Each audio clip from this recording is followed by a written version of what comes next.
Mateus capítulo 16, a partir do verso 5.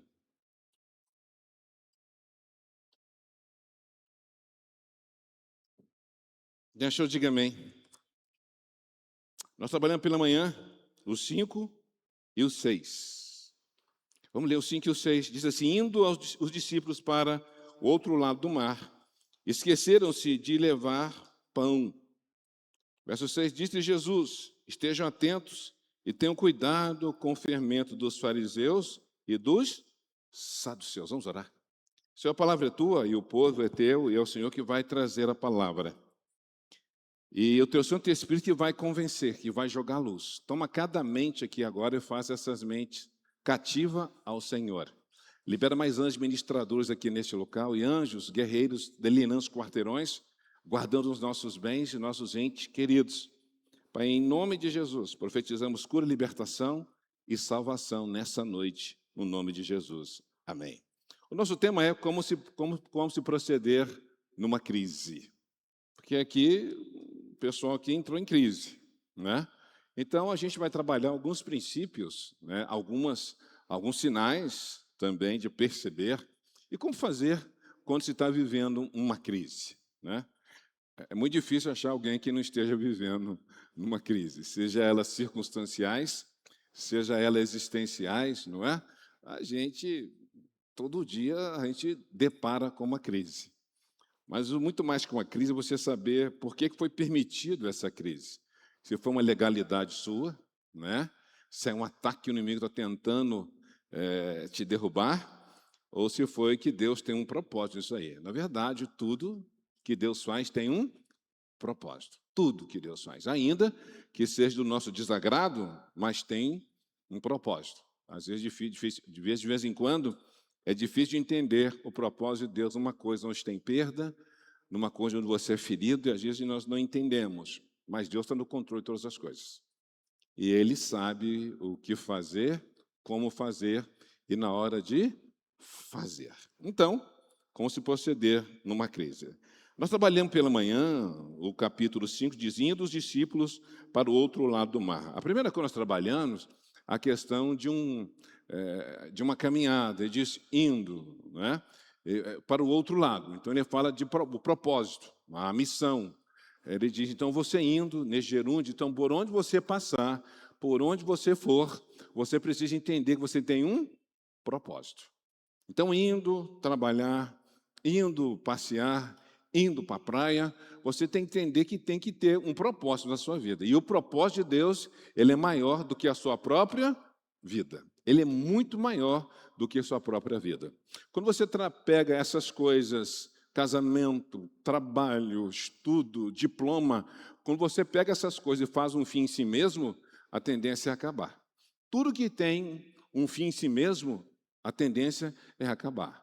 Porque tudo que Deus colocou nas suas mãos é um meio pelo qual Ele usa para cumprir o propósito que Ele tem para a sua vida. Por isso, quando você tem um casamento e você não gera vida nesse casamento, quando você não compartilha, quando isso não cresce, você cria um mundo só no seu casamento. Quando você tem um namoro e fica só um namoro, só vocês dois, isso aí vai acabar, porque não é essa a proposta que é feita pelo reino de Deus. Quando você tem um trabalho que é voltado só para você mesmo também, isso vai acabar. Porque o reino de Deus é para compartilhar. Então, indo, fala de propósito. Então, fala de missão, fala de identidade, fala de valor, fala de tudo isso. Então, você caminhando, você indo a qualquer lugar, você não pode perder o seu propósito. Então, uma das maneiras certas de você resolver uma crise é não esquecer do propósito, é não perder o propósito de Deus na sua vida. Porque se você não tem propósito, se você não tem uma missão, qualquer coisa serve, qualquer lugar te atende, e não é bem assim que Deus trabalha conosco. Então, a primeira coisa, como se resolver uma crise, é você ter um propósito. Aí vem a pergunta em sequência que diz qual é o seu propósito. Como você não sabe o seu propósito, quando vem uma crise, você se perde. Ah, como você se perde? Você não sabe. A única coisa que você quer fazer no meio de uma crise, quando você não tem um propósito, é resolver a crise. Mas quem tem propósito não é simplesmente resolver uma crise, é ter um resultado em meio a essa crise. É saber que vai ter uma coisa melhor, com certeza, quando você sair dessa crise. Quando você não tem propósito, a única coisa que você quer é resolver essa dor, é resolver esse propósito para ver se a coisa dá uma melhorada. Não é assim? Depois, outro ponto diz, indo com os discípulos. Uma das maneiras de você resolver uma crise é não andar só. Quando você se torna uma pessoa só, você se torna vulnerável. Você é presa fácil para o inimigo. Mas quando você tem pessoas ao seu redor, quando vem um ataque das trevas sobre a sua vida e você está só, o peso é muito maior, porque ele é convergido totalmente para você. Mas quando você tem pessoas ao seu redor, quando vem ataque, isso é dividido. Não é? Isso vai um pouquinho para mim, um pouquinho para você, um pouquinho para o outro, não é? E então fica mais leve. Aí você vai perguntar, qual a vantagem, então, de eu entrar nessa guerra? É porque todo mundo tem guerra. Todo mundo tem. Se hoje você está cobrindo alguém, amanhã alguém vai cobrir você. Com certeza que vai. Né? Então é não andar só. E diz para o outro lado do mar. Outra maneira de resolver a crise é que você tem que saber onde você vai chegar. Ele diz, eu vou chegar do outro lado do mar. Você tem um lugar definido para você chegar. Porque se você não chegar, não tiver esse lugar definido, é muito complicado. Né? Então, outra maneira de você resolver uma crise é você saber onde você vai chegar. Ele diz, eu vou chegar do outro lado do mar. E chegar. Você tem que pôr a visão que você vai chegar. Não ficar obstinado. Porque quando você fica obstinado, querido, você não consegue mais ouvir. Você não consegue perceber as variações, os sinais, você não consegue. Você fica obstinado. Mas você tem que estar, você precisa de foco. Né? Porque quem fica obstinado fica surdo. Né? Não escuta mais nada, é só aquilo, e vai atropelando, não ouve conselho, e vai atropelando as pessoas. Ele diz, do outro lado do mar. É interessante, muito mais que chegar do outro lado do mar, é como você vai chegar. Você não vai chegar do outro lado com pendência. Né? Os projetos inacabáveis, daquilo que você não acha que não dá conta, é de chega ao outro lado do mar, mas chega o quê? Resolvido. Porque se você chegar do outro lado deixando pendências, eu vou dizer para você, você vai ter que voltar. Ah, você vai ter que voltar a resolver esse negócio aí. Porque com Deus não tem... É segunda época? Recuperação? Segunda época? O que era a segunda época? Da sua época? Segunda época. Tinha um negócio assim, tinha? Tinha um negócio assim? Eu não lembro desse negócio. Tinha um tal de segunda época, eu nem lembro o que é isso. É recuperação. Você não vai deixar nada para trás. Com Deus não tem esse negócio, não. Você só vai para a lição número 2 se você passar na lição número 1. Com Deus tem esse negócio aqui. Deixa aqui, depois a gente volta. Não, é o seguinte, volta. Jonatas, quando foi para Nínive, ele foi para Tarsis e diz, não, ele não queria ir para Nínive, foi para Tarsis, diz, eu vou para Tarsis. E foi, até um certo ponto, né?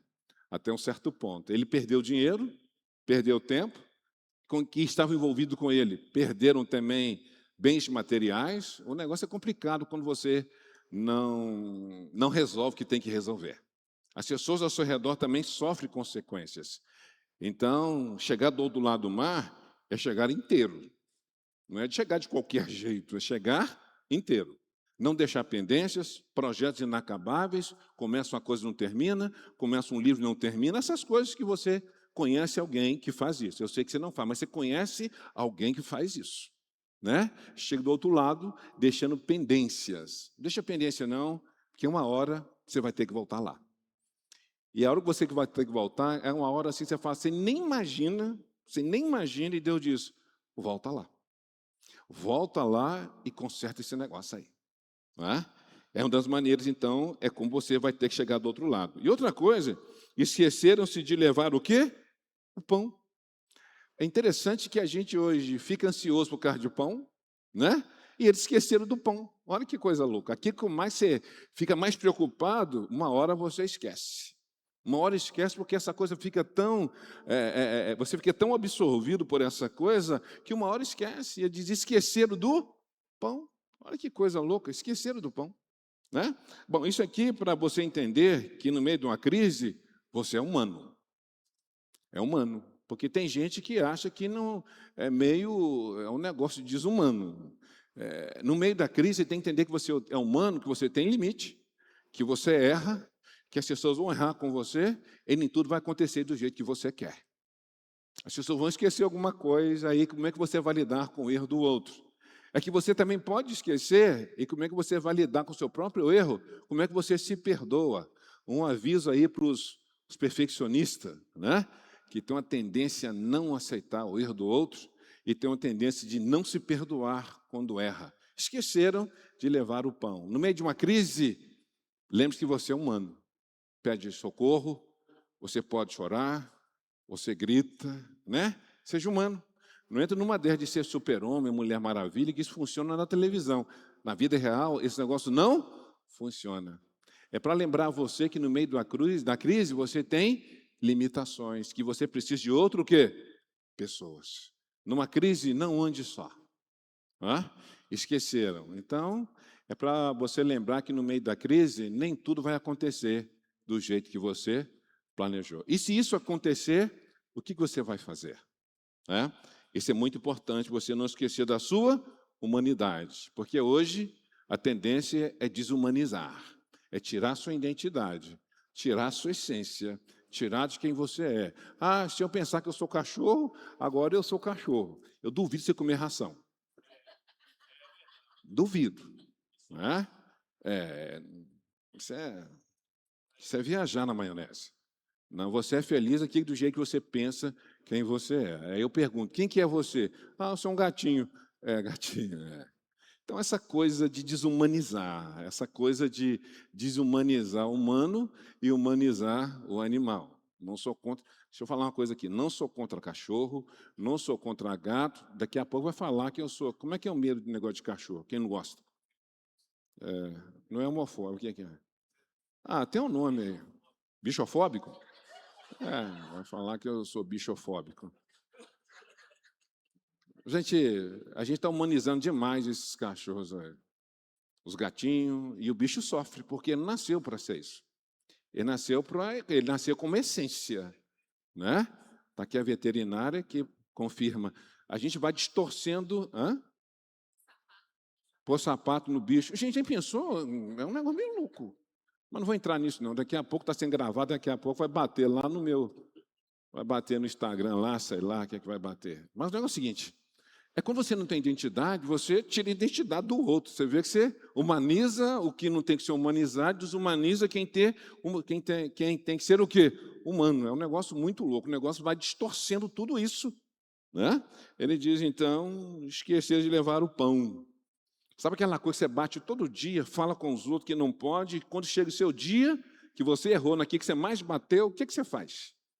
Você se esconde, o orgulho levanta, não fala nada, ou terceiriza, porque foi o diabo que fez eu esquecer, não porque eu estava cansado demais. Aí você vai terceirizando e não assume o seu posicionamento, dizer que você é humano e que você erra, e você vai errar, que você é passivo de erro, e que essas coisas acontecem com seres o quê?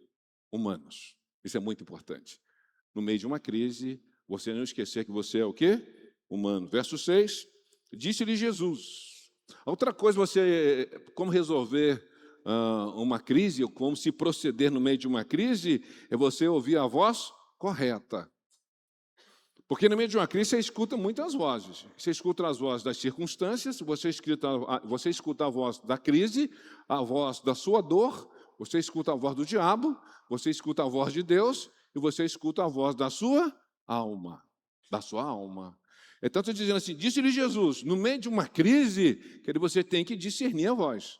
Você tem que filtrar as vozes. Eu falei pela manhã, eu atendi uma irmã semana, que ela estava lá, tranquila, fazendo tudo certinho, e veio uma voz para ela assim, seu marido vai receber uma cantada nessa noite. Ela falou, mas não é possível. É possível. E ela ficou, mulher, não digo mulher, mas assim, ficou preocupada. A cabeça de mulher é fértil. Aí já imaginou se seria uma loira, uma morena, que altura.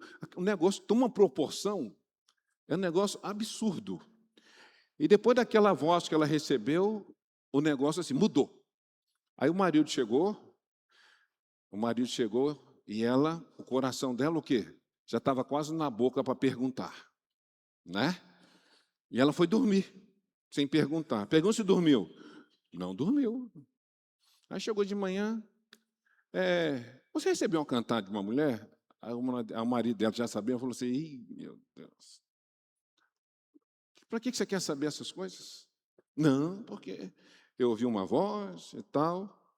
Mas, de fato, ele foi fazer uma entrega na casa de uma senhora já. Uma senhora diz: olha, se eu não fosse velha e se você não fosse casado, né? Ele foi e contou para ela e ela ficou. Interessante que, a partir dessa pergunta, veio um monte de coisa do passado. Você não tem noção como que levantou defunto nesse negócio. Aí mudou o ambiente, né? E ela veio conversar comigo. A primeira pergunta que eu fiz para ela foi o seguinte: quem te falou? Essa voz veio de quem? Ela falou: ué. Eu falei: ué. Quem trouxe esse recado para você? Ela diz: ué, não sei. Eu falei: pois é. Porque você tem que discernir. Eu disse-lhe Jesus, no meio de uma crise, você tem que discernir vozes. Eu disse: quem te falou que o seu marido recebeu uma cantada? Ela tomou um susto, porque ela não tinha pensado nisso. Ela disse: ué, pastor, não sei. Eu falei: então, se for o diabo, pode ou não pode? Pode ou não pode? Pode, eu digo. Então, se for o diabo que falou com você para causar tudo isso, que vocês perderam quase 2 dias por causa dessa confusão, e se foi a sua alma que falou? E se foi Deus que falou? Mas se Deus falou isso, com que propósito Deus falou? Porque nem tudo que Deus fala é para você transmitir. É para você ficar com você mesmo, para você orar pela pessoa, porque no tempo certo Deus vai falar com ela. Então, às vezes, a gente é muito precipitado, quando Deus te dá uma visão, ou te dá uma revelação, pergunte a Deus o que você vai fazer com isso. A nossa tendência é falar logo, entregar logo, para ver se resolve logo, não é não? E Deus diz: não, eu estou trazendo isso para você orar pelo coração dela, e quando ela receber, ela tem um coração o quê? Preparado para receber. Eu digo: então você vai discernir quem te falou quem te trouxe esse recado. Então, em meio à crise, é você discernir a voz. Porque a gente, no meio de uma crise, não consegue, se a gente não tomar cuidado, a gente está envolvido. Por isso é bom você não andar só, porque a Bíblia diz: na multidão de conselho há o quê? Sabedoria. Então, disse-lhe Jesus, é discernir a voz. Quem é que está trazendo o recado? O diabo dá recado, a sua alma dá recado, Deus manda revelação para você, a sua dor traz recado, as circunstâncias trazem recado, a crise traz recado, um monte de gente traz recado. Mas no meio de uma crise você precisa discernir a voz. E o mais interessante é que quando você tem essa intimidade com Deus, quando você tem esse dia a dia com Deus, no meio de uma crise, a mesma voz que fala para você não trocar um carro, é a mesma voz que vai dizer para você: compra ou não essa casa. O detalhe é que no meio de algumas coisas maiores, que nós julgamos maiores, a gente tem dificuldade de ouvir, sabe por quê? Nas coisas que nós julgamos menores, a gente não para ouvir quem? Deus. Nós não paramos.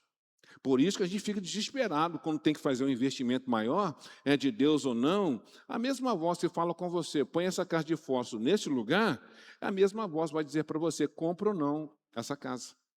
E a dificuldade que nós temos, porque muitas vezes nós fazemos as coisas sem consultar a Deus. A gente só procura Deus quando o investimento é maior. E se eu perder nesse investimento? Não é assim? Então, disse-lhe Jesus: a questão de ouvir voz tem muito a ver com o seu relacionamento com Deus. É para você discernir a voz de Deus. Depois disse Jesus: estejam o quê? Atentos. Outra maneira de você resolver como se proceder numa crise é você estar o quê? Atento. Atento ao quê? A tudo. Atento ao que sai da sua boca, atento ao que você está vendo, atento ao que você está ouvindo, atento aos sinais externos, atento aos sinais internos. Diz: esteja atento. Talvez você está com tanta ira e não está na hora de falar nada nesse momento, em meio da crise. Fique calado. Enche a sua boca de água e fica calado. Fica calado. Ele diz: esteja atento. Se você está com tanta ira, vai capinar um lote até esse negócio passar. Não é assim? Ele diz: seja atento. Observe você, primeiramente. Que a gente tem tendência a observar o outro e não nos observarmos. Ele diz: então esteja atento aos sinais. Tem sinais sendo dados, ele diz: esteja atento aos sinais. Perceba as coisas que está ao seu redor. Depois ele diz: esteja atento e tenha o quê? Cuidado. Aqui não é uma questão de dilema, ou um ou outro, é uma dialética. É um e outro. Ele diz, esteja atento e tome o quê? Cuidado. Tem um buraco ali, diz, olha, esteja atento àquele buraco. Aí você fica atento. Agora, como é que eu não vou cair naquele buraco? Você tem que tomar os cuidados de como não cair naquele buraco. A Bíblia diz que o simples de entendimento, ele sofre como que ele aprende? Sofrendo o quê? Sofrendo o quê, gente? Ou AVC? Como é que é o negócio do... Como é que o simples aprende? O simples aprende? O simples aprende caindo no buraco, ele sofre o dano. Agora o sábio aprende com o erro do outro. É muito importante. Ele diz, esteja atento e tenha o quê? Cuidado. Cuidado com seus olhos, cuidado com sua língua, cuidado com sua mente. Ele diz, esteja atento e tome cuidado com o que você fala, com o que você ouve ou com o que você vê. E ele fala uma coisa, ele fala assim, tenha cuidado com o fermento. Qual é a função do fermento? Fazer o quê? Crescer. Ele diz, toma cuidado com o fermento. Que tipo de fermento você tem usado? Ou que tipo de fermento você tem permitido que entre na sua vida? Porque o fermento, ele faz crescer. De que maneira? Não é saudável, não. Porque inchaço é crescimento, mas não é saudável. E Jesus diz, tome cuidado com os fermentos, aquilo que é colocado na massa, aquilo que é colocado na sua mente, aquilo que é colocado no seu coração. Ele diz, tome cuidado com o fermento. Isso vai crescer dentro de você e vai te levar para onde? A Bíblia diz que a boca fala que o coração está o quê? Cheio. Ele diz, então, olha o fermento que está no seu coração. Olha que tipo de fermento que está na sua mente. Isso está tomando uma proporção que você está perdendo o controle. Ele diz, tome cuidado com os fermentos que são colocados para você. E tem fermentos que aos olhos, nossos olhos, são bons. Né? Tem fermento que aos nossos olhos é uma coisa assim tão saudável, mas no final é que nós vamos ver. O resultado disso é que nós vamos ver se esse fermento, o que ele produziu em nós. Ele diz, tome cuidado com os fermentos. Porque nós temos fermento hoje adoirado.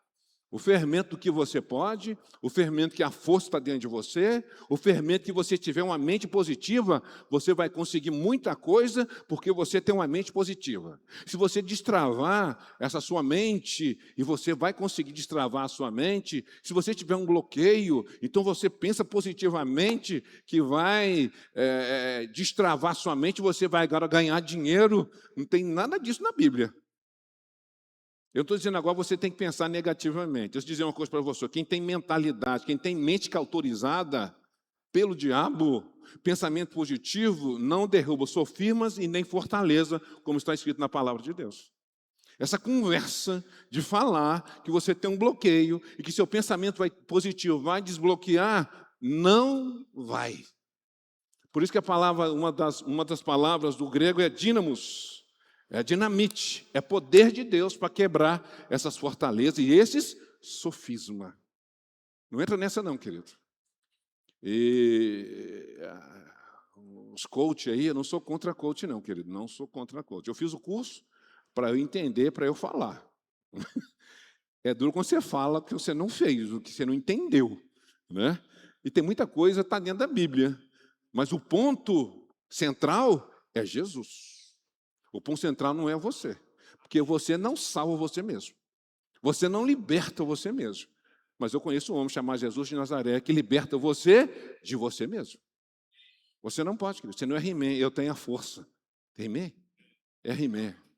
Eu não sou dessa época, não. Mas tem esse negócio de He-Man. Levanta uma espada, não é um negócio assim? Levanta uma espada aí. Aqui levanta a espada do Espírito também. Aqui a espada que é a palavra de Deus. Ele diz fermentos. Fermento da prosperidade. Deixa eu dizer uma coisa para você. A Bíblia não é contra a prosperidade. Mas essa prosperidade está sendo pregada aí, isso é fermento na sua vida. Essa prosperidade que você faz campanha. Querida, eu não sou contra a campanha também, não. Senão daqui a pouco já estão batendo em mim. Né? Eu não sou contra a campanha. Deixa eu dizer uma coisa para você. Todo homem tem que ser próspero. Posso ouvir um amém, querido? Todo homem tem que ser próspero. Rico, alguns. Mas próspero, todos. Agora, esse negócio, dá tanto para receber tanto, isso é barganha. Esse fermento é terrível, porque a gente é ganancioso. Nós somos egoístas, a gente quer receber muito, então você começa a barganhar com Deus, põe lá no seu o quê não vou falar o nome não, você põe lá um cesto lá, não é? E põe tanto e diz, agora Deus vai me dar em dobro, aí Deus não te dá nada, fermento na sua vida. Esse fermento de barganha com Deus, de troca com Deus, esse é fermento, querido, é fermento. Esse fermento do orgulho, né? Eu não peço perdão porque perdão é para quem é fraco, não é? Quem perdoa é fraco. Você não entendeu que isso é um fermento na sua vida. Isso é um fermento terrível na sua vida. O medo é outro fermento que te paralisa. Não deixa você caminhar. O medo é outro tipo de fermento. Né? E juntando essas vozes que ecoam nos nossos ouvidos e caem no nosso coração. Tens o fermento do egoísmo, de andar só. Isso é um fermento. O fermento também de se isolar. Hoje é um tal de iPhone, não sei o quê, só fica isolado. Né? A gente já não se fala mais, né? Tudo via WhatsApp, sei lá, essas ferramentas. E é isso. Não é? E a gente vai engolindo esses fermentos. Hoje você não consegue mais ficar sem um iPhone. Você vai se enquadrando, você vai se encaixando. Né? O dia que você sai sem um iPhone, você não é ninguém. Aí você fica desesperado. Né? Eu tinha um Fusquinha. O meu Fusquinha já navei com um iPod e um iPad. Naquela época já. Um iPod pegar, o outro iPad para empurrar. Já veio acoplado o Fusquinha. É só para quebrar um pouco. É só dizer uma coisa para você. Você é um ser humano, querido. Você depende de Deus para viver. Porque um dia que Deus tirar esse iPhone da sua mão, eu quero ver o que você vai fazer da sua vida. É interessante, a gente vai centrando nossa vida em coisas que são o quê? Passageiras. São coisas passageiras. Ele diz, cuidado com o fermento da individualidade, do individualismo. É que você acha que você, sozinho, você vai chegar mais rápido. E vai. Mas você não vai mais longe. A Bíblia diz, é melhor serem dois do que um. A Bíblia diz, é melhor serem dois. Mas o fermento fala para você o seguinte, é melhor ter dois dentro de casa. Dentro de casa não tem que ter duas pessoas, tem que ser uma pessoa. E o fermento diz, é melhor ter duas pessoas dentro de casa. O que é seu, e o que é meu. Isso é fermento. Esse é fermento. Por isso aí esse alto índice de separação no nosso meio. É fermento. Porque Deus quer a minha felicidade. Claro que Ele quer a sua felicidade. Mas você estipula da maneira que Deus quer que você seja feliz. Essa coisa de se arrogar para Deus, arrogante, e dizer, eu sou feliz, mas Deus, para eu ser feliz, eu tenho que fazer isso, isso e isso. Aí Deus diz, pode ir que eu estou te olhando. Aonde é que Deus vai te servir? É um fermento hoje em dia que Deus está aqui para nos servir. Né? Deus continua sendo soberano, absoluto e Senhor. Deus não serve a ninguém. Deus não presta conta a ninguém. E Deus não tem princípio nem fim. Olha que coisa maravilhosa. Queridos, o nosso prazer maior tem que ser servir ao Senhor. Outro ponto que nós temos aqui é que ele diz, cuidado com o fermento dos fariseus. Os fariseus eram os religiosos populares. Eles criam na ressurreição, eles criam na lei, na Torá, tanto a escrita como na oral. Eles criam, mas eles criaram várias leis em cima daquilo que foi estipulado. Eles tiraram a essência e criou um legalismo, uma coisa pesada. Ele diz, toma cuidado com esse legalismo, com essa coisa pesada. Essa comunhão, foi a Lanús que falou, comunhão sem doutrina, ela fica superficial, é isso mesmo? Fica superficial. Ele diz, então, o fariseu, ele entende, ele lê a Torá, ele lê, mas ele aplica conforme aquilo que lhe é o quê? Conveniente. Ele diz, cuidado com esse fermento. A Bíblia tem que se aplicar dentro da sua realidade. Isso é um fermento, querido. E os judeus, e os fariseus, eles criam na ressurreição, eles criam, então eles tinham uma aparência, né, de cristão, mas no fundo era o quê? Fariseu. Faça o que eu falo, mas não faça o que eu faço. Hoje, cuidado com o farisaísmo, essa coisa hipócrita, essa coisa de máscara. É uma máscara aqui, outra ali, ele aplica uma justificativa para tudo, menos para ele, serve para os outros. Você é muito complacente com você mesmo, mas com o outro você bate pesado, isso é fermento. É descuidar com o fermento dos fariseus, essa hipocrisia, essa máscara que usa, é descuidado. E não é diferente de hoje. Tem muita gente aí caminhando para um caminho farisaico, de legalismo. Ele sabe versículo na ponta da língua, mas não tem graça no viver. Ele fala o versículo sem graça, sem compaixão, sem amor nenhum. Ele é seco, ele é duro no falar. Mas a pessoa que tem um relacionamento com Deus, por meio de Jesus, que entendeu essa graça, quando ele fala um versículo, ele fala com graça. Ele não fala para matar, ele fala para restaurar. É descuidar com os fermentos dos fariseus. É só cobrança, e cobra daqui, cobra dali, mas nunca dá condição da pessoa o quê? Realizar. O fariseu é muito bom para cobrar, mas não quer ajudar ninguém, ele só cobra. Não é assim? Vou fazer uma perguntinha aqui. Você conhece, você não, mas você conhece alguém assim meio fariseu, né? Cobra de todo mundo, e é pesado com todo mundo, só que ele esqueceu que quando ele é pesado com o outro, ele é pesado consigo mesmo. Isso é fariseu. Eu disse, tome cuidado com esse farisaísmo que está sendo apresentado no nosso meio. Essa coisa pesada, essa coisa que não consegue ver a graça de Deus na vida das pessoas. É bater com versículo, é bater com versículo ali, é bater com versículo aqui. Eu não estou dizendo que você tem que ser conivente nem complacente com o pecado. Eu estou dizendo que você não tem a graça no falar, uma graça na correção, uma graça como restituir, porque a graça ela é leve. Sim ou não? Sim ou não, gente? Mas ela é profunda, sim ou não? Ela é muito mais profunda. Porque na lei, você só poderia se apedrejar se você fosse pego em adultério. A graça é o seguinte, se você já pensou, você já pecou. Por isso que a graça, ela é leve, mas ela é mais profunda. E tem muita gente que ainda não sabe lidar com a graça, sobre a sua vida e sobre a vida do outro. É pesado, consigo mesmo.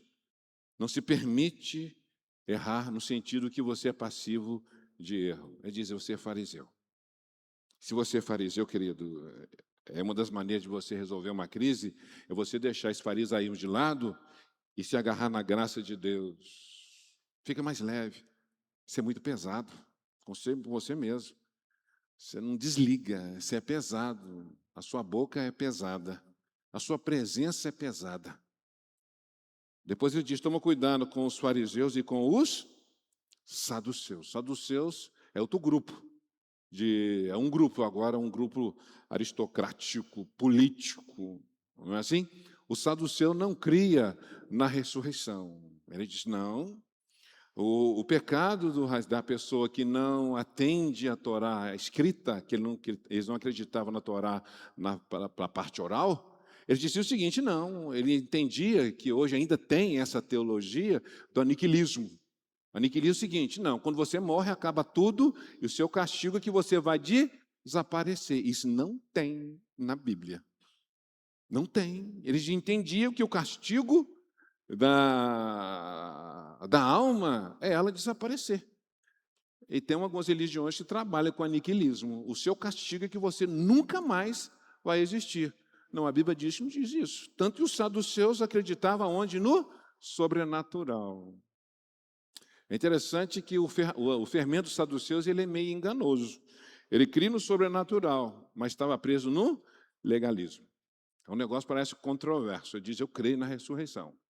Mas na vida prática, ele era um legalista, um perfeccionista. Essa coisa pesada. Agora, interessante, o saduceu ele é um cara o quê? Ele é um cara materialista. Ele diz: não, é aqui que tem que resolver, depois que você morrer, acabou. E tem muita gente vivendo assim, né? No meio da crise é como um saduceu. Não, isso aí, inferno é aqui mesmo. Não, você está enganado. Enquanto você está aqui, querido, você tem ainda a presença de Deus. Que no inferno você não vai achar mais Deus. A Bíblia diz: buscar a Deus enquanto se pode, porque vai ser um dia que você vai buscar e não vai encontrar. Aí é desesperador. Então nós temos agora um pessoal que crê na ressurreição, e nós temos agora um saduceu que não crê na ressurreição. Ele ignora esse mundo do sobrenatural. Tudo ele é material, tudo ele é palpável, é tudo resolvido aqui. É um político, é a vantagem aqui, a vantagem ali, e tem muita igreja entrando nessa esparrela de dinheiro para ver se resolve algumas coisas. O que Deus tem que dar para você, Ele vai dar para você. Dinheiro tem que ter cor, querido. Dinheiro tem que ter cor. Se você adquire um dinheiro, se você tem um dinheiro na sua vida, que veio de coisas que não foram lícitas, eu vou dizer para você, ele vai sair. Você pode ter a certeza que ele vai sair, porque o detalhe é quem te deu, quem te forneceu esse dinheiro. Se não foi Deus, se foi outro, o outro Deus, o outro Senhor, que é Mamon, ele vai pedir conta desse negócio aí. Ele vai pedir conta. Então, no meio de uma crise, você tem que discernir. Quem está sendo fariseu na sua vida, ou você está sendo um fariseu no meio dessa crise, ou você está sendo um saduceu no meio dessa crise. É você discernir quem está à sua volta. Se tem fariseu à sua volta, se tem saduceus na sua volta, que não crê no sobrenatural, por isso materializa tudo e é na força do braço. No meio da crise você precisa discernir se suas atitudes são farisaicas ou se são de uma atitude de um saduceu. Você diz, no meio da crise, não vai dar, Deus não vai conseguir resolver esse negócio. Aí você sai para a força do seu braço no meio dessa crise. Sai xingando todo mundo, falando o que não deve, e depois vai ter que voltar para consertar isso aí. Desculpa, no meio da crise, então, é você discernir que tipo de fermento e que tipo de pessoas que você está permitindo que entrem na sua vida, ou que manifestação está havendo através de você. Se é uma manifestação farisaica ou se é uma manifestação de saduceu. Não acredita no mundo espiritual, não acredita que Deus vai operar. Deus não vai deixar de existir. E o mundo espiritual não vai deixar de existir pelo fato de você não acreditar. Eu posso ouvir um amém, querido? Amém? Então, como se proceder no meio de uma crise? Verso 7. Eles discutiam entre si, dizendo, e por que não trouxemos o pão? Agora, o tal do porquê numa crise é terrível. O tal do porquê numa crise fala da razão, a razão. Por que você não trouxe o pão? Aí o outro vai ter que se explicar. E como tem um orgulho, vai dizer, mas eu não trouxe porque você pediu para eu sair correndo. Eu não trouxe porque... Por que você também não lembrou que eu deveria ter trazido o pão? Aí começa esse jogo. O porquê, ele se torna pesado. Lembra quando o machado caiu na água? Lembra disso? 2 Reis, capítulo 6. O profeta chegou para o rapaz que deixou o machado cair. O que ele perguntou? O que ele perguntou, gente? Ou é AVC? Ele não perguntou por que o machado caiu. Ele perguntou o quê? Onde caiu o machado? O onde te dá espaço para você verbalizar a dor. Mas o porquê, ele quer razão. E numa falha, só te resta dizer, eu errei. Agora, quem pergunta, dá o espaço. Porque o tal do porquê é um negócio que irrita até você quando erra. Né? Você já pensa assim, vão perguntar por que que... Você já sabe, querido, numa crise tem que haver um espaço para verbalizar a dor. Tem que haver um espaço para verbalizar o erro. E muitas casas hoje não tem esse espaço de verbalização, é o tal do porquê. É só o tal do porquê. Por que você fez isso? Por que você perdeu nota? Por que não sei o quê? É o tal do porquê. Esse negócio, a casa vai ficando pesada. E outra coisa, o tal do porquê fecha a comunicação. Mas quando você coloca onde, é diferente. As pessoas sabem que ela vai poder se abrir e não vai ser o quê? Apedrejada. Ela não vai perder a identidade dela. O nosso tempo era assim. Errou, meu amigo. Pau quebrava. Não tem esse negócio, não. Não é? Tinha que resolver. Não tinha o espaço, né? A gente tinha que falar. Tinha que falar. Ué. Como é que vai fazer se você não fala? Não é? Se você não fala, aquela mulher mulambenta vai aparecer de noite na beira da sua cama. Como é que você não fala, meu amigo? Você tem que falar. É um negócio meio opressor, mas você falava. Falava ou não falava? Falava. Então, se a coruja aparecer lá na porta da sua casa, meu amigo, você agora alguém vai sofrer alguma coisa. Você tinha que falar, não tinha jeito. Então, essa coisa de discutiram por que não? É por que não? Né? E por que não? E por que não trouxe? Por que não dá espaço? Onde aconteceu? Aonde foi? Eu vejo os adolescentes dizendo, não tem espaço na minha casa para eu falar.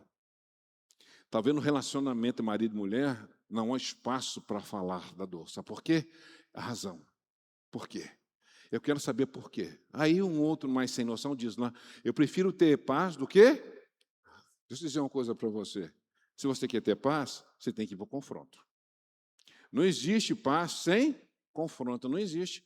Aí vem essa fala, que é um fermento, diz, eu prefiro ter paz antes de ter razão, aí vai amontoando um monte de coisa, uma hora que vai acontecer, vai explodir. Essa conversa, que eu prefiro ter paz do que ter razão, está totalmente enganado. Quem tem paz, vai para o confronto e resolve esse negócio. Resolve-se. Ele diz, por que não trouxeram o pão? E ficaram discutindo sobre o porquê não trouxeram o pão.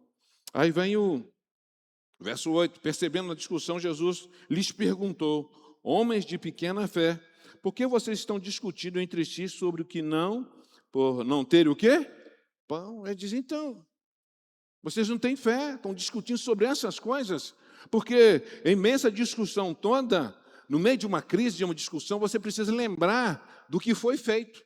Você precisa lembrar do que você tem na sua mão. Você precisa trazer à memória aquilo que pode trazer o quê? Esperança. Jesus disse, vocês estão discutindo sobre pão. Discutindo sobre coisas tão passageiras, pequenas. Vocês estão discutindo sobre isso. Se Eva tinha um umbigo, se não tinha. Aonde? Então está dando conta do dia a dia da sua vida. Aí você quer discutir teologia para ver se Eva tinha um umbigo. Você está fugindo de quê, querido? Ele diz, vocês estão discutindo sobre pão. Ele diz, vocês são homens de pequena fé. Porque Jesus está dizendo, vocês não entenderam o que eu fiz. Numa crise, querido, é você lembrar que já aconteceu outras crises e como foram resolvidas. Às vezes a gente fica tão envolvido na crise, daquela coisa pontual, que a gente não lembra que nas outras crises, quem te tirou foi Jesus. E que Ele trouxe o escape para você. Mas você não lembra disso mais, você esquece com uma facilidade de tudo aquilo que Deus fez. Mas você lembra com uma facilidade quem te feriu, até hoje você não se perdoou. Ou não perdoou a pessoa. A gente tem uma facilidade de esquecer o que tem que ser o quê? Lembrado. A gente tem uma facilidade de lembrar o que tem que ser o quê? Esquecido. Numa crise, lembra de onde você veio e quem te tirou. Lembra disso. Jesus diz, homens de pequena fé. Vocês estão discutindo com coisas que são pequenas demais. Tem coisas maiores para serem o quê? Resolvidas. E ele fala assim, homens de pequena fé, por que vocês estão discutindo entre si sobre o não terem o pão? É sobre o não ter. E por que não falar? Já temos, ou já tivemos, e quem deu está aqui diante de nós. Numa crise, é lembrar que na outra crise, quem te tirou dela, te tira hoje também. E você ter o resultado que foi produzido na sua vida quando houve uma crise no passado. É considerar. E ele continua trabalhando e dizendo, então, ainda entre si sobre não terem pão. A gente fica, não tem, porque não tem. Meu irmão, se acontecer um problema, faz o seguinte, Fica discutindo porque não tem, não. Resolve o problema, depois vocês reúnem entre si e dizem, então, agora vamos resolver. O problema, quando tem um problema, é o tal porque não fez, porque não aconteceu. Vai resolver perguntar? Não. Resolve-se. Depois a gente assenta e faz um bate-papo, não tão intenso, né?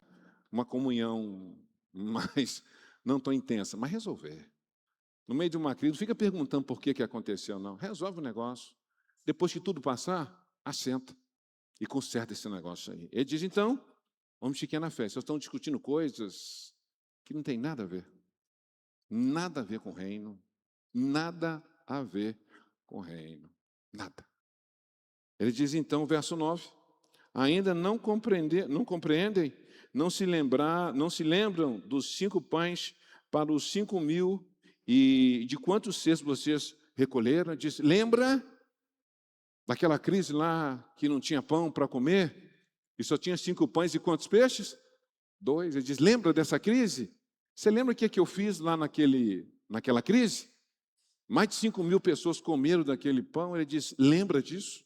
Você considerou? Se eu multiplico o pão ontem, eu multiplico o pão hoje também. Vocês estão discutindo coisas que não tem nada a ver. Vocês estão perdendo tempo com coisas que eu fiz ontem e faço hoje. Lembra que eu multipliquei os pães? Por que eu não posso multiplicar o pão hoje? No meio de uma crise, você precisa saber quem está à sua frente. É discutindo sobre pão, esqueceram que Jesus multiplicou o pão, e Jesus estava ali, ele discutindo sobre pão, e tem coisa maior para ser discutida. Se eles tivessem considerado os 5 pães e 2 peixes que multiplicaram, eu não estaria discutindo sobre pão. O detalhe é que as crises, a gente não considera e não deixa marcas em nós. Ele diz, lembra? E quantos cestos vocês carregaram? Quantos cestos que sobrou naquelas 5.000? Quanto?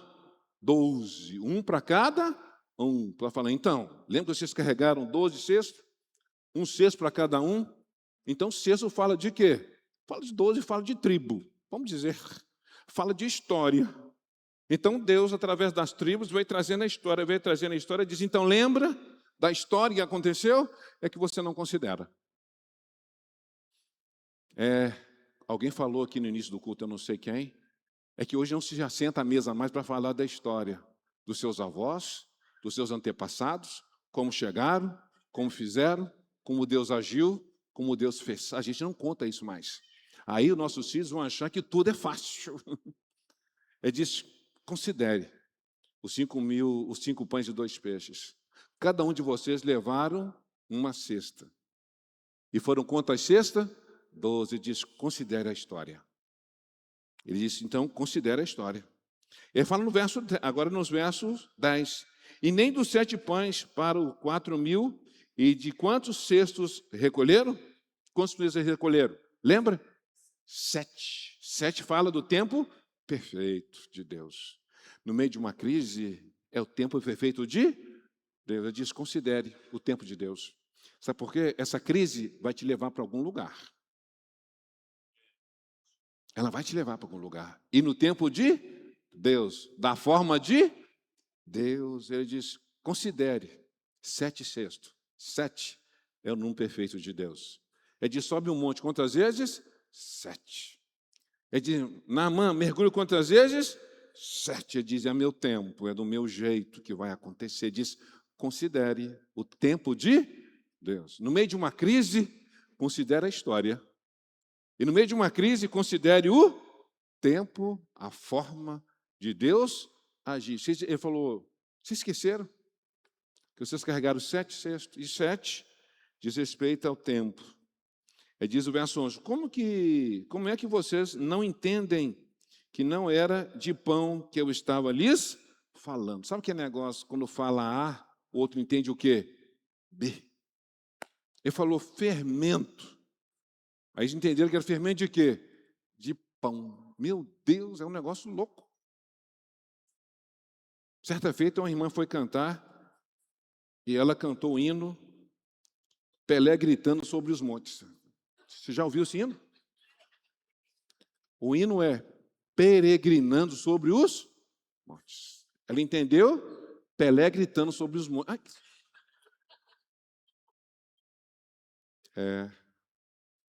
Às vezes fala uma coisa, o outro entende o quê? Outro, e está convicto que vai estar certo e vai cantar ainda. É peregrinando sobre os montes. Ela entendeu Pelé gritando sobre os montes e estava convicta que estava o quê? Certa. Ele diz, eu falei de fermento de fariseu. E você entendeu um fermento de pão. Aonde está o seu coração? No meio de uma crise, querida, você considerar o que você ouviu. E filtrar se você ouviu, se ouviu o quê? Certo. E ele continua e diz, e vem o verso agora, tomem cuidado com o fermento dos fariseus e dos saduceus. Gente, fariseu e saduceu eram inimigos. Agora, quando era contra Jesus, os inimigos se unem e vão para cima. Interessante. Nessa política agora que nós vamos colocar um presidente lá, que, por gentileza, você que é A ou B, se una para um propósito maior, que é fazer e cumprir a vontade de Deus. Os inimigos aqui, sabe o que eles fazem? Se unem. Sabe o que eles fazem? Eles esquecem a diferença e vão partir para cima de Jesus. Os saduceus e os fariseus se uniram com um propósito. Olha que negócio sensacional aqui. Olha que princípio tremendo. Um corpo dividido não vai subsistir. Mesmo o fariseu e o saduceu sendo inimigo, diz, vamos unir com um propósito maior. No meio de uma crise, deixa a diferença de lado. Vamos resolver um negócio aqui para o propósito maior, para o reino de Deus. Para o reino de Deus. Numa crise, querido, deixa a diferença, essa coisa humana, essa coisa de temperamento, é a minha ideia que tem que prevalecer. O que tem que prevalecer é a palavra de Deus. E aqui os inimigos fizeram direitinho. Deixaram a diferença de lado e diz, nós vamos partir para cima de Jesus agora. E nós, no meio de uma crise, por que não unirmos para um propósito de glorificar o nome de Deus? No reino de Deus não tem direita nem esquerda. Existe só um povo, um só Senhor e uma só fé. Mas meu santo não bate com o santo de fulano. Não tem isso na Bíblia. Seu santo, você não tem santo. Você que é o santo. Sabe por que nós nascemos de novo? E fomos justificados por causa do sangue de Jesus. Esse negócio de meu santo não bater com o santo do outro, isso é fermento. Isso não tem fundamentação bíblica. Eu não vou com a cara de fulano, é que você não está conseguindo ir com você mesmo, porque ele te lembra alguma coisa, por isso você está fugindo. Isso é fermento, isso é uma forma de fugir do confronto. E ele diz, tomem cuidado com o fermento dos fariseus e dos saduceus. Verso 12, a gente fecha. Então entenderam que estava lhes dizendo que tomasse cuidado com o fermento de pão, cuidado com o fermento de pão, mas com o ensino dos fariseus e dos saduceus. No meio de uma crise, diz, o que você está querendo dizer mesmo? Eu falei de fermento dos fariseus, eu não falei de fermento de pão. Pão? Eu multipliquei 5.000, multipliquei agora mais para 7.000, diz, pão não é problema. O problema é seu coração. Está cheio de fermento. Fermento de fariseu e fermento de saduceu. No meio de uma crise, querido, você precisa discernir de seu coração que tipo de fermento tem no seu coração. A Bíblia diz que o reino de Deus é como um fermento que vai multiplicando, que vai crescendo, mas é o reino de Deus que vai crescendo. Ele diz, então entenderam que não estava falando, lhe dizendo que tomasse cuidado com o fermento de pão. Às vezes nós estamos tão fechados no material, a gente está tão fechado aqui que nós temos medo, então tudo que fala converge para aqui que nós temos o quê? Medo. Às vezes tem uma dor tão grande que tudo que fala para você, você converte para a sua dor. E tudo que sai da sua boca diz respeito à sua dor. Você fala a mesma coisa todo dia de uma maneira diferente, porque você fala da sua dor. Jesus disse, eu não falei de fermento de pão, eu falei de fermento de saduceus e de fariseus. No meio de uma crise, veja qual é a raiz que está no seu coração. Vê o que é que essa raiz, que tipo de ramos que essa raiz produziu no seu coração. Como se lidar, como lidar, ou como se agir no meio de uma crise. Nós falamos de identidade, falamos de propósito, falamos de valor, falamos de discernimento, nós falamos de vozes, nós falamos de se entender, de individualidade, e nós falamos de não compreender, não considerar a história e não considerar o tempo de Deus. Deixa eu dizer uma coisa para você. Essa sua crise tem nome. Essa sua crise tem nome. Não fica achando que sua crise sua não tem nome, porque ela tem um nome.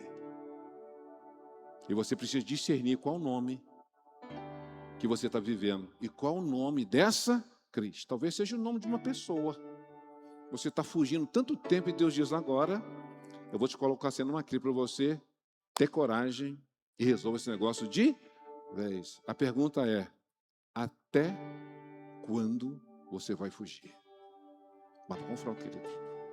Essa sua crise tem um nome. Eu vou dizer sem medo de errar. E você sabe qual é o nome dessa crise. Vamos ficar de pé e vamos fechar.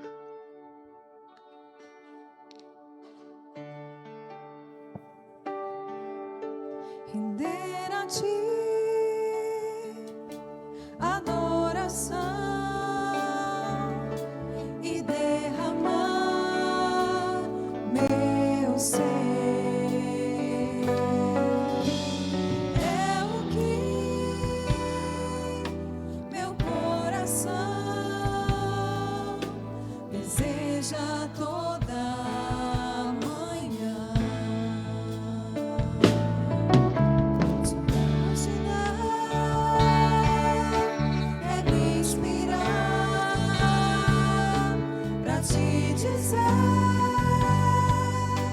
Estou apaixonado cada vez mais por ti, Senhor, tu és incomparável, teu nome é maravilhoso.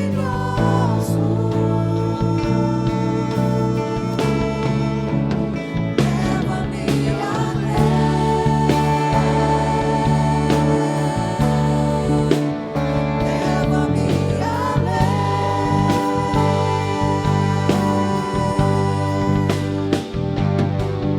ao nível mais profundo de intimidade contigo, ó Senhor.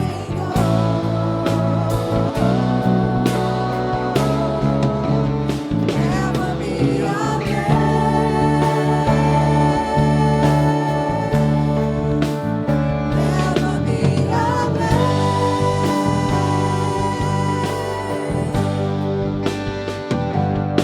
que a minha vida flua mais da tua unção, mais do teu poder. Vamos orar? Deus quer te levar mais além do que ficar discutindo sobre pão, sobre vestuário, sobre comer, beber. Diz, eu quero te levar mais além. Sabe por quê? Pão não vai faltar. Não vai faltar. Se eu te livrei ontem, eu te livro hoje também. É só você considerar as crises que eu consegui agir na sua vida. O que ficou registrado na sua vida, na história? A crise que eu entrei com intervenção, com provisão, você viu, foi no meu tempo e não no seu tempo. Ele diz, eu quero te levar mais além. E se você quer ir mais além, querido, hoje é o momento. E a hora é agora. Ele diz, homens de pequena fé. Está discutindo sobre coisas que eu já mostrei para você que eu sou capaz de resolver. Ele diz, eu quero te levar um pouquinho mais além. Essa vida tão rasa que você tem levado, ele diz, eu quero te levar um pouco mais além. Para você voar nas asas do Espírito. Eu gostaria de orar por você, querido, que hoje está em meio à crise, mas que Jesus não está no centro. Você arrumou várias formas de resolver, ignorou o mundo espiritual, mas agora você não tem mais saída, a não ser se render ao Senhor. E Ele pode, e Ele quer mudar essa situação na sua vida. Eu gostaria de orar por você hoje.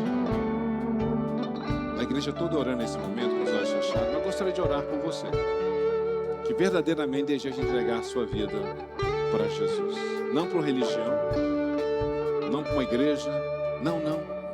Mas se você quer entregar a sua vida para Jesus, parar de discutir essas coisas que não vão te levar a lugar nenhum. Mas se você quer ter um encontro verdadeiro com Jesus, preencher este vazio no seu coração, ter a paz que você nunca teve, ter o perdão que você precisa, só Ele pode dar. Tem alguém no nosso meio hoje que deseja entregar a sua vida para Jesus? Onde você estiver, levante das suas mãos, eu quero orar por você. Tem alguém no nosso meio? Levante bem alto para que eu possa ver. Tem alguém? Levante alto a sua mão para que eu possa ver. Você que hoje precisa e necessita de uma mudança na sua vida. Tem alguém? Levante bem alto. Tem alguém? Não resista à voz do Senhor. É entre você e Deus nesse momento. Eu não vou insistir. Mas se tem alguém, talvez você está constrangido, tem uma voz soprando no seu ouvido dizendo, não, isso é besteira. Essa voz está repreendida, as suas emoções são livres agora para você decidir sobre a sua vida eterna. Tem alguém? Levante a mão bem alto. Se não tem, todos ergam as mãos e vamos orar nesse momento. Pai, nós queremos que Tu leve a Tua igreja mais além. Porque de ficar discutindo sobre pão, sobre vestuário, sobre água, sobre comer e beber. O Senhor nunca deixou faltar e não vai deixar faltar dessa vez. Mas o mais importante é nós considerarmos a história. Saber que você é um Deus imutável. O Senhor fez ontem, o Senhor faz hoje. Tu és o Deus ontem que resolve o passado. Tu és o Deus hoje que nos tira a ansiedade, Pai amado. Tira de nós este estresse. O Deus do amanhã. Que nós possamos descansar em Ti, porque o amanhã está nas mãos do Senhor. Visita cada coração que precisa de um toque do Senhor. Precisa de uma maneira certa de como resolver essa crise. E que o Senhor possa mostrar o nome dessa crise que cada um está vivendo. Tem um nome. O Senhor possa dar um nome correto. E que nós possamos estar sensíveis para ouvir o nome dessa crise. Por isso, eu abençoo o Teu povo e libero o Teu povo para caminhar altaneiramente, Senhor. Caminhar altaneiramente e voar nas asas do Espírito. Tirar todo esse peso. E eu declaro uma semana de vitória no nome de Jesus. Amém, amém, amém. Vá em paz. Deus te abençoe.